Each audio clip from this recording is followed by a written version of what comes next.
lepas pada 950 tahun berdakwah, malangnya kebanyakan daripada kaum-kaum Nabi Nuh AS ni tidak mahu beriman kepada dakwah baginda.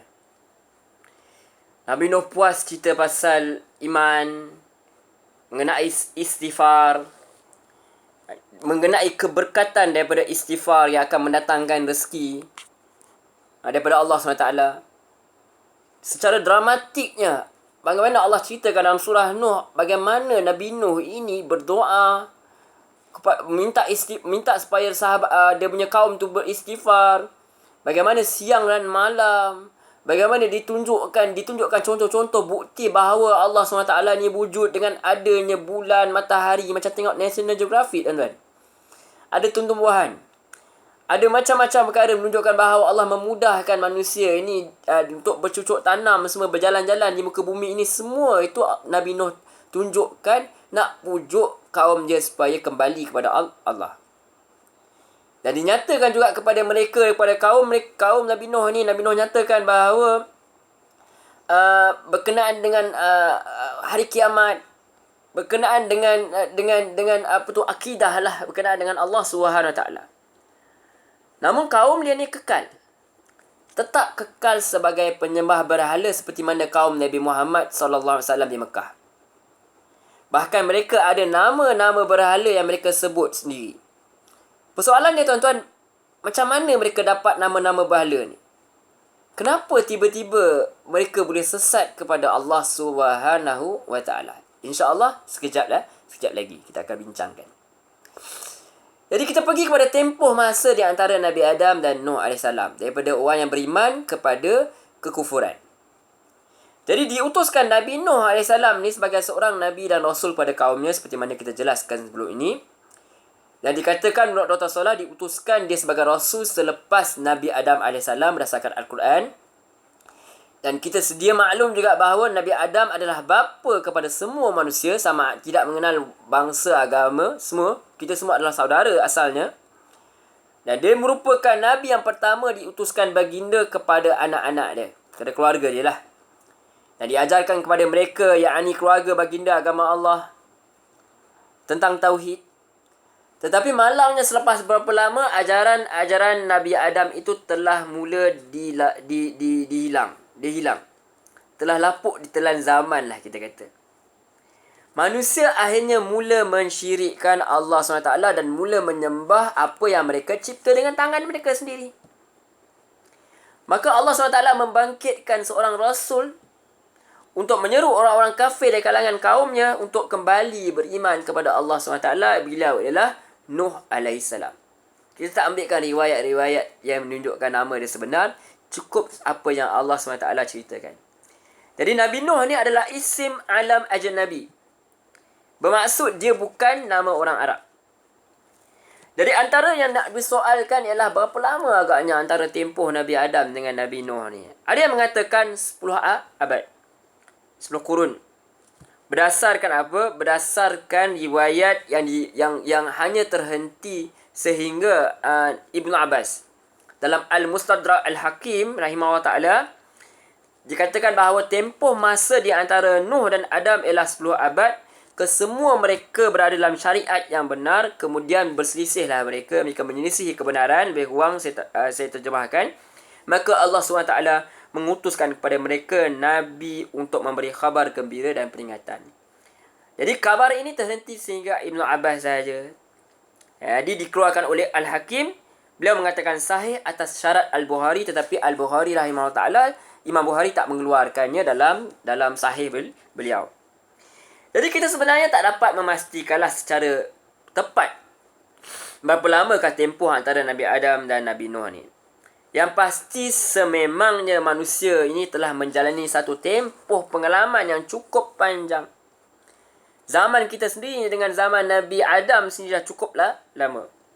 Antara Nabi Adam AS dengan tempoh bumi ini dijadikan pun kita tak tahu berapa lama. Yang pasti bumi ini sudah cukup tua. Telah menaksikan cukup lama bumi ini menanggung, melihat pertentangan di antara hak dan batil.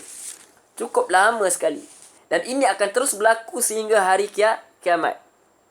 Jadi berbalik kepada kisah Nabi Nuh AS, ini satu kisah yang sangat menarik. Diriwayatkan dalam Al-Quran, baginda dah pun menjalankan dakwah ni selama berapa tahun tuan-tuan? Puan-puan muslimin muslimat yang dirahmati Allah, 950 tahun.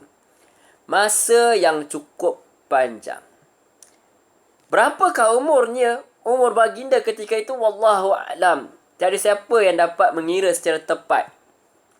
Tidak ada jururawat atau doktor yang boleh mengesahkan sijil kelahiran Nabi Nuh ni, kalau ada. Jadi fokus kita bukanlah fokus kepada kisah sejarah, tapi fokus kita kepada apa? Pengajaran. Ibrah buat hati yang mahu mendengar. Jadi tuan-tuan, ini bermaksud umur Nabi Nuh ni mungkin dah cecah 1000 tahun atau mungkin lebih. Hanya Allah SWT yang mengetahui hakikat sebenarnya. Kerana dia termasuk dalam perkara ghaib. Yang penting berdasarkan hadis yang sahih, bahawa kita ini, umat Muhammad ini sallallahu alaihi wasallam, akan jadi saksi kepada Nabi Nuh kelak di akhirat. Bagaimana mungkin kita nak jadi saksi kepada Nabi Nuh ni, bahawa Nabi Nuh ni telah menjalankan tugas beliau sebagai Nabi dan Rasul? Jawapannya tuan-tuan, kita dah baca Al-Quran. Sebab tu kita nak dekati dengan ayat Al-Quran ni. Kerana kita telah baca perjuangan para Nabi dan para Rasul, seolah-olah kita bersama-sama mereka, menjadi saksi kepada mereka tentang perjuangan yang telah mereka lakukan. Jadi kisah Al-Quran adalah kisah yang benar. Tiada satu pun, walau satu perkataan pun ada terbit kebohongan. Tidak, Allah tidak menipu. Tiada yang khurafat. Tiada yang hasil daripada cerita daripada hasil khayalan.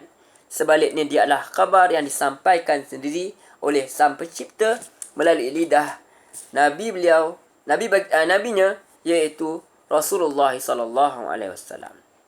Okey, tayyib. Cukup setakat itu. Ini kita punya pengenalan hari ini panjang sedikit. Jadi bagaimana manusia boleh tiba-tiba menjadi kafir? Seperti mana yang Ibnu Abbas radhiyallahu anhu, bertengah mengatakan radhiyallahu anhuma, bapanya turut beriman.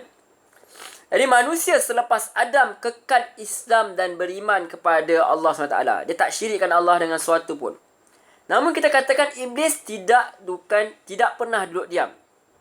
Syaitan akan sentiasa cari peluang untuk mengeluarkan manusia ini daripada agama dia. Untuk mengajak manusia ni bersama-sama dengannya untuk kembali ke akhirat kelak, masuk ke dalam neraka bersama-sama untuk diazab Allah SWT. Ini sebagai merealisasikan dendam dia. Umur dia yang dikurniakan oleh Allah SWT ini digunakan sebaik-baiknya, sisa hidup dia sebaik-baik digunakan untuk menarik manusia ni untuk direjam bersama-sama dia kelak di akhirat. Cuma dia tak mampu nak hasut orang yang ikhlas. Maka dia cari ruang. Dia berjaya menghasut Adam untuk keluar dari syurga. Tapi dia tak berjaya keluarkan Adam itu dari Islam. Dia nak tunjuk bahawa Allah ni menipu Adam. Tak bagi tahu Adam tentang bahawa buah ni boleh menyebabkan, buah di syurga itu boleh menyebabkan, pokok di syurga itu boleh menyebabkan dia hidup kekal. Dia tak berjaya. Adam tak pernah salahkan Allah. Dia berjaya keluarkan Adam dari syurga dengan cara yang tidak terhormat, tetapi dia tidak berjaya mengeluarkan Adam daripada syurga. Dia berjaya menyebabkan ada satu orang anak Adam itu membunuh satu orang yang lain, saudara dia sendiri. Tetapi dia tidak berjaya menyebabkan keseluruhan umat Adam itu keluar daripada Islam. Itu dia. Jadi dia tak duduk diam. Dia akan terus bekerja sehinggalah dia mencapai objektifnya, itu mengeluarkan orang itu daripada Islam. Maka berterusanlah manusia ini masih teguh mengikut agama Islam. Mungkin ada perkara-perkara yang tergelincir, maksiat, kesalahan-kesalahan kepada Allah SWT. Namun akidah masih kukuh. Masih lagi menyembah Allah SWT. Masih lagi tidak mensyirikkan Allah SWT. Jadi kita katakan bahawa agama yang tertua ialah agama Islam. Manusia yang bernama Adam AS ini dan isterinya turun ke bumi dalam keadaan beragama Islam. Yang kufur itu iblis. Anak-anak beliau, anak-anak Nabi Adam, semuanya adalah Islam. Jadi iblis tak puas hati. Iblis cuba nak cari ada tak manusia yang tidak ikhlas, yang mahu buat ibadat hanya kerana hendak dikenali. So dia dapat lihat ada anak Nabi Adam yang macam nak dikenali ini seperti dia. menyebabkan anak Nabi Adam ni membunuh saudara dia sendiri. Tapi kita tidak tahu adakah dia terkeluar daripada Islam atau tidak. Tidak dinyatakan perkara tersebut. Cuma dia menanggung dosa kerana kerana membunuh. Itu sahaja. Jadi kita dapat lihat bahawa manusia itu asalnya daripada agama yang satu. Kita boleh lihat dalam surah Al-Baqarah ayat 213. Izinkan saya lihat kepada ayat tersebut. Allah Subhanahu wa taala berfirman, "Kana an-nasu ummatan wahidah. Fa ba'asallahu an-nabiyyina mubashshirina wa munzirin. Wa anzala ma'ahumul kitaba bil haqqi liyahkuma bainan nas fi ma ikhtalafu fi wa ma ikhtalafa fihi illa alladhina utuhu min ba'di ma ja'atuhumul bayyinatu baghyan bainahum." فَهَدَى اللَّهُ الَّذِينَ آمَنُوا لِمَا اخْتَلَفُوا فِيهِ مِنَ الْحَقِّ بِإِذْنِهِ وَاللَّهُ يَهْدِي مَنْ يَشَاءُ إِلَى صِرَاطٍ مُسْتَقِيمٍ. Kata Allah Subhanahu wa taala, umat manusia ni pada awalnya bersatu. Yang ni dia dalam agama Allah. Lalu Allah kemudian ada yang akan sesat, lalu Allah mengutuskan para nabi sebagai penyampai berita gembira kepada mereka yang beriman dengan balasan syurga dan memberi peringatan kepada mereka yang beriman kepada balasan seksa. Dan Allah menurunkan bersama mereka kitab yang terkandung kebenaran untuk memberi jawapan kepada manusia tentang perkara yang mereka perselisihkan. Dan hanyalah orang-orang yang telah diberi kitab yang berselisih faham setelah bukti-bukti yang nyata sampai kepada mereka kerana kedengkian di antara mereka sendiri, maka dengan kehendaknya Allah berikan petunjuk kepada mereka yang beriman tentang kebenaran yang mereka perselisihkan. Allah memberi petunjuk kepada siapa yang dikehendaki ke jalan yang lurus. Maka hakikatnya berlaku, akhirnya ada satu saat manusia akhirnya kecundang dengan pujuk rayu syaitan, menyebabkan majoriti kaum Nabi Nuh AS menyembah berhala yang disebut nama-nama tersebut dalam surah Nuh, iaitu Wad, Suwa', Yarut, Ya'uq dan Nas. Tuan-tuan boleh rujuk dalam surah Nuh ayat 22 hingga 23. Bahkan ada hadis yang menceritakan awal berlakunya penyembahan berhala itu.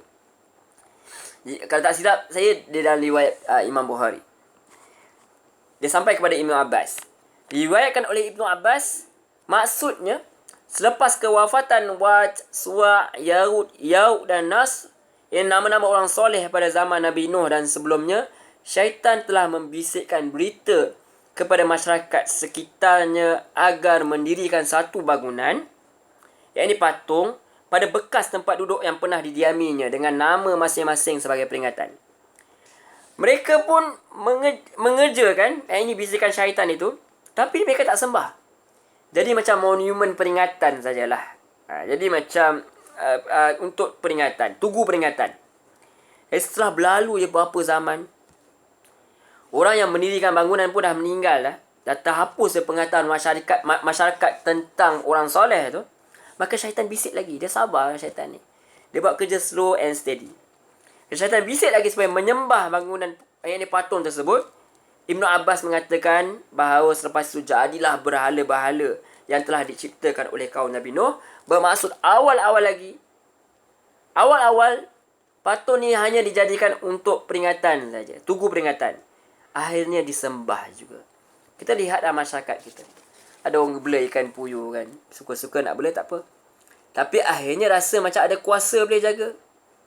Ada kelebihan ikan puyuh. Lama-lama dia jadi kepercayaan yang kekal. Walaupun kita tak sembah, tetapi akhirnya kuasa ikan puyuh itu seolah-olah menandingi Allah Subhanahu wa taala. Wallahu a'lam. Jadi demikian dulu kisah Nabi Nuh ni, pengenalan. Nak cerita panjang lebar lagi. Nanti insya-Allah pertemuan yang berikutnya kita cerita pula bagaimana Nabi Nuh ini berdakwah. Apa yang dia telah lakukan, bagaimana dia berdakwah selama 950 tahun tu. Adakah dia buat kerja sambil lewa? Kita nak lihat perkara tersebut dalam Al-Quran tentu sahaja. InsyaAllah kita bertemu lagi dalam pertemuan yang berikutnya. Ada salah dan silap, sila tegur dalam ruangan komen. Ada tambahan, sila tambahkan. Ada soalan, sila tinggal dalam ruangan komen. Sila share Sebarkan seluas-luasnya. Tuan-tuan nak buat infografik, nak buat audio, nak sebarkan, nak buat buku, nak buat untuk seminar, untuk ajar anak-anak, untuk ajar jiran, silakan buat kuliah, silakan. Mudah-mudahan ada manfaatnya. Cuma doakan saya, doakan keluarga saya semoga sentiasa dirahmati dan diampuni oleh Allah Subhanahu Wa Taala. Mudah-mudahan Allah mengampuni dosa kita semua, mengangkat segala penyakit dan bala yang ada pada kita. Mudah-mudahan Allah memberi kesudahan yang baik kepada kita, masukkan kita dalam syurga yang tertinggi, iaitu syurga Al-Firdaus, insya-Allah. Amin ya rabbal alamin.